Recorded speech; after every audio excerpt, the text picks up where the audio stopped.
तो इस एपिसोड की शुरुआत वहीं से होती है जहां से पिछले एपिसोड खत्म हुआ था। पिछले एपिसोड के एंड में देखा था कि भाई जो ड्रैगन ऑरा है ना, ड्रैगन ऑरा इनको महसूस होता है, ड्रैगन प्रेशर कह लो, जो इनको ब्लड लाइन को भी सरपास कर देता है। और तभी सामने से ड्रैगन कैसे चिल्लाने की आवाज आती है। तो जो चिल्लाने की आवाज थी ना, वो भी काफी ज्यादा तगड़ी यहाँ पे थी। तो ये लोग और भी ज्यादा चौंक जाते कि बाप रे ये ऑरा, ये फिर जो भी तगड़ा सा आवाज, ये किसका यहाँ पर है, कहीं ये जी लाओ का तो नहीं। दूसरा कहते जी लाओ, अभी वो तो यहीं पे खड़ा है, ये पक्का उस इंसान का यहाँ पर होगा। तो ये सभी चौंक जाते हो, कहते हैं नो वे यार, एक इंसान और आधा ड्रैगन और आधा इंसान, उसका आवाज इतना ऑरा, वो इतना स्ट्रॉन्ग यहाँ पे कैसे हो सकता है। हम पूरे ड्रैगन यहाँ पर है, हमारे तो इतना यहाँ पे नहीं है। जी लाओ बताता है कि भाई आई डोंट नो कैसे, लेकिन उसका यहाँ पर है। तो सामने से काम करो भाई, तो हम लोग कहीं और निकल जाओ। वो अभी के लिए ना अपना लेवल अप यहाँ पे कर रहा है, और ऐसे टाइम पे मैंने उंगली यहाँ पे कर दिया ना, तो हो सकता है उसका लेवल अप यहाँ पे ना हो और मैं बैंड बजा पाऊँ, लेकिन दूसरे के लेवल अप के बीच में उंगली नहीं करना चाहिए। ये ऐसा असूल होता है। मैं एक ड्रैगन यहाँ पर हूँ, और ड्रैगन होकर ऐसा असूल बिल्कुल भी तोड़ने वाला नहीं हूँ। हाँ, लेकिन वो लेवल अप कर रहा है, उसके लिए बिजी है। तुम लोग यहाँ पे बैठे मत रहो, तुम लोग यहाँ पे जाओ और जाकर ना अपना ये काम करो, अपने एनर्जी ऑब्जर्व करो, ताकि तुम्हारा फायदा हो जाए।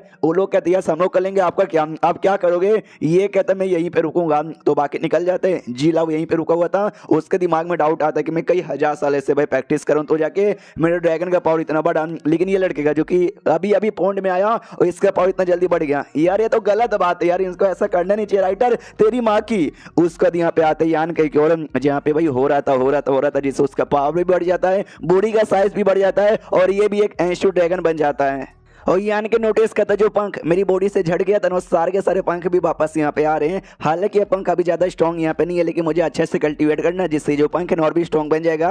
उसके बाद अगर 8वें रैंक के बंदे ने भी हमला किया ना, भले उसको हरा ना पाऊं, लेकिन उसके साथ ना तगड़ी फाइट में कर पाऊंगा। जी लाओ सामने खड़ा यहाँ पे था, तो जी लाओ के पास जाता हूँ, कहता शुक्रिया भाईजान। वो भी कहता व्हाट डू मैन, शुक्रिया मैंने क्या किया। यान के बताता कि मेरा लेवल अप पूरा था, तुम चाहे तो बीच में उंगली करके मेरी बैंड बजा सकते थे, लेकिन एक सच्चे ड्रैगन होने के नाते तुमने ऐसा यहाँ पे नहीं किया। ये जान के मुझे अच्छा लगा, उसी का शुक्रिया बोल रहा हूँ। वो भी कहता है शुक्रिया बोलने की कोई जरूरत नहीं है। यान के बोलते कि इस एरिया के एनर्जी खत्म हो गया और इस एरिया में मेरा लेवल अप हो गया, इसलिए मैं और डीप एरिया में यहाँ पे चला, ताकि डीप एरिया में जाने को दिन अपना ब्लड लाइन और ज्यादा प्योर यहाँ पे कर सकूं। तो जाता हो जाती है ना, पूछ से मार के जाता है। ये कह दो सॉरी गलती से लग गया, और जोर से चिल्लाता है कि गलती से नहीं, तूने जानबूझ के यहाँ पे किया। अबे तेरे पास ना डिवाइन ड्रैगन का सोर्स यहाँ पर, और डिवाइन ड्रैगन एंशियो ड्रैगन से भी ज्यादा स्ट्रॉन्ग यहाँ पर होता है। अगर मेरे पास भी डिवाइन ड्रैगन का सोर्स होता, या मैं अपने लेवल अप करके डिवाइन ड्रैगन बन गया ना, साले में तुझे हरा के अपना बदला यहाँ पे ले लूंगा।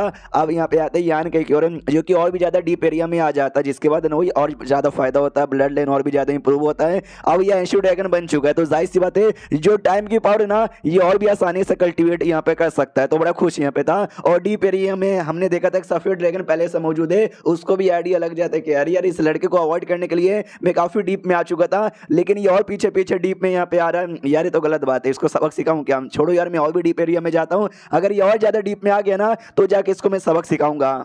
और यहाँ पे आते यान की जो कि और डीप एरिया में आ चुका था, और डीप एरिया में आने के बाद ना इसने अपनी पावर और भी बढ़ा ली थी, और काफी ज्यादा पावर इसके यहाँ पे बढ़ चुकी थी। तो ये भी देखते यस बहुत ज्यादा बढ़ गया। अब ये डीप एरिया में भी ज्यादा एनर्जी यहाँ पे बची हुई नहीं है, तो मेरे ख्याल से मुझे और भी ज्यादा डीप एरिया में जाना चाहिए। तो लिटरली और भी ज्यादा डीप एरिया में निकल जाता है। तो वो फिर से ड्रैगन सफेद वाला नोटिस करता है कि अरे यार कोई और भी यहाँ पे आ रहा है, कोई बात नहीं, अगली और फिर से सबक सिखा दूंगा, इस बार छोड़ देता हूँ, इतना बोलकर खुद और डीप एरिया में निकल जाता है। और यान के भी यहाँ पे फिर और कुछ समय बाद ना डीप एरिया के अंदर आ जाता है। वही कहते हो कि ऊपर अब ज्यादा एनर्जी यहाँ पे बची हुई नहीं है। तो ये ड्रैगन अब ये कंफ्यूज हो जाता है कि अरे यार वो इतना ज्यादा डीप एरिया में आ रहा है, इतना डीप एरिया में आने को ना, या तो उसका बहुत ही ज्यादा फायदा होता और 7वें आसमान में पहुंच जाता, या तो भाई इतना नुकसान होता कि एक बार में उसकी बॉडी ब्लास्ट हो जाती। ना बॉडी ब्लास्ट हुआ और नहीं उसका वापस से लेवल अप यहाँ पर हुआ, और सही सलामत यहाँ पर है। मगर कैसे अब आते यान के और जो सन बर्निंग और मून नेदर का निशान यहाँ पे था ना, उसने बेसिकली सपोर्ट यहाँ पे किया, जिसके चक्कर में इसका नुकसान नहीं हुआ। लेकिन अब ये देखता शिट, अगर ज्यादा डीप एरिया में जाऊंगा ना, अब नुकसान होगा, मेरी बॉडी ब्लास्ट हो सकती है, अपनी जान बचाओ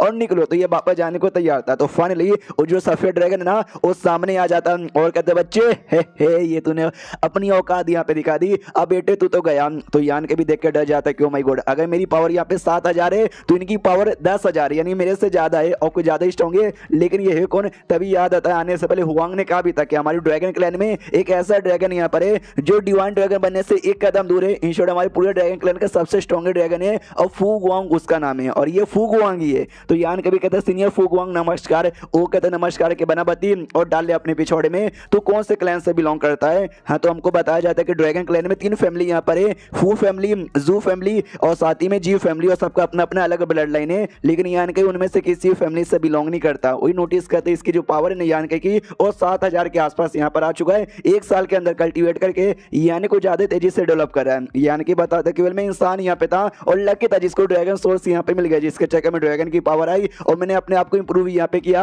रही बात मेरे कोई फैमिली से, तो आपके ड्रैगन क्लैन के किसी फैमिली से बिलोंग नहीं करता। जो सुंदर ये भी कहते हैं तो इंसान यहाँ पर है, तो भी बाहर के सारे ड्रैगन ने तुझे परमिशन दे दी यहाँ पे आने की, ये भी कहता है या उन्होंने दे दिया। ये ड्रैगन ये भी कहते हैं कि वेल यार मुझे ऐसा क्यों लगता है तुझे इंसान बनने ज्यादा पसंद है और ड्रैगन बनने में ज्यादा इंटरेस्ट नहीं है। ये भी कहते हैं अगर फायदा यहाँ पर होगा तो मैं पूरा ड्रैगन बनने को भी तैयार हूँ, लेकिन अभी कंफ्यूज हूँ कि पूरा ड्रैगन बनूं या इंसान पे रह जाऊं। ये भी कहते हैं इसमें सोचने की क्या बात है, भाई हम ड्रैगन है ना इंसान से कई गुना ज्यादा चैंपियन और कमाल के होते हैं, ज्यादा सोच मत और बन जा। लेकिन मैंने एक बात यहाँ पे नोटिस किया कि भाई तुझे बड़ा फायदा यहाँ पे हो रहा है, तेरे हाथों में अजीब सा निशान बनना है, सन बर्निंग और मून नेदर का निशान है क्या। यान के भी कहता वाओ सीनियर बड़े स्मार्ट हो। जी हाँ, ये उन्हीं का निशान यहाँ पर है। लकी था जो उनके साथ मेरी मुलाकात हो गई। ये भी कहते कि हाँ लेकिन इस एरिया में आने के बाद ना तेरी बॉडी ब्लास्ट हो जानी चाहिए थी, लेकिन नहीं हुआ। ऐसे कैसे, क्या वो दोनों जो निशान है उस निशान ने हेल्प यहाँ पे किया क्या। यान के बताता निशान से ज्यादा उन्होंने मेरी बॉडी में भी यंग एनर्जी और यांग एनर्जी डाली थी, वही दो जो एनर्जी है ना उन एनर्जी ने मेरे को हेल्प यहाँ पे किया था ये सबसे बचाने के लिए, लेकिन वो एनर्जी काफी कम हो चुकी है। अगर जल्दी नहीं निकलूंगा तो हो सकता है कि मेरी बॉडी ब्लास्ट हो जाए। तो वो भी कहता अच्छा ऐसी बात है काम, डोंट वरी मैं तुझे हेल्प कर सकता हूँ, तुझे मेरे साथ डुओ कल्टीवेशन करना है क्या। जो सुनता यान के डर के मारे दूर आ जाता और कहता what do you mean Duo cultivation, कोई फीमेल ड्रैगन होती तो मैं सोचता, लेकिन आप। वो भी कहता साली भाई तू शर्मा के दूर यहाँ पे क्या भागे जा रहा है, तू चल क्या रहा है तेरे दिमाग में। वो भी कहता है कि वेल मुझे डुओ कल्टीवेशन आपके साथ नहीं करना, लेकिन अब ज्यादा स्ट्रॉन्ग हो, अगर आपने मेरे साथ बलात्कार किया तो मैं चाह के भी अपने आप को मतलब आपको रोक नहीं पाऊंगा। वो भी कहता है साले मुझे भी आदमियों में कोई इंटरेस्ट नहीं है, और डुओ कल्टीवेशन मतलब घपा घप के बारे में नहीं करता, डुओ मतलब दो होता है, कल्टीवेशन माने कल्टीवेशन यानी हम दोनों मिलकर कल्टीवेशन करेंगे जिसमें मैं तेरी हेल्प करूंगा। वो सब यहाँ पे नहीं होता। ऐसी बहुत सारी एनर्जी है जो तू डाइजेस्ट नहीं कर पाता, मैं हेल्प तुझे करूंगा डाइजेस्ट करने में, क्योंकि मैं सीनियर हूं, मैं करवा सकता हूं। जो सुनते यान के भी कहता अच्छा ऐसे होता है क्या, तो ऐसे बोलो ना यार। डुओ कल्टीवेशन सुन के तो भाई मेरे रोंगटे यहाँ पे कांप गए। हाँ तो भाई लेकिन आपने मुझे पहले कहीं को नहीं बताया। वो भी कहते कि क्योंकि यार इसमें ज्यादा मेरा फायदा होगा, तेरा कम फायदा होगा, इसलिए जाहिर सी बात तू भाई नहीं करना चाहेगा। लेकिन डोंट वरी, जो टाइम की पावर होती है ना, मैं टाइम की पावर के बारे में तुझे बदले में सिखा दूंगा, जिससे तेरा भी फायदा हो जाए और मेरा भी फायदा हो जाए। जो सुनते यान के बोलते कि हाँ ये आइडिया बहुत ही बढ़िया है, लेकिन प्लीज यार इसको डुओ कल्टीवेशन मत बोलो, बड़ा अजीब यहाँ पे लगता है। इसको म्यूचुअल कल्टीवेशन बोलो, ये ज्यादा ठीक लगेगा। मनी मन सोचता जब दोनों को फायदा हो ही रहा है, मुझे टाइम की पावर सीखने का मौका मिल ही रहा है, तो मैं मना काहे को करूंगा। वो सीनियर भी कहता छठी के बेटे तो आ जाओ मेरे साथ, दोनों निकल जाते Duo cultivation I mean mutual cultivation करने के लिए। तो मिलते किसी और वीडियो में, जब तक के लिए बाय बाय।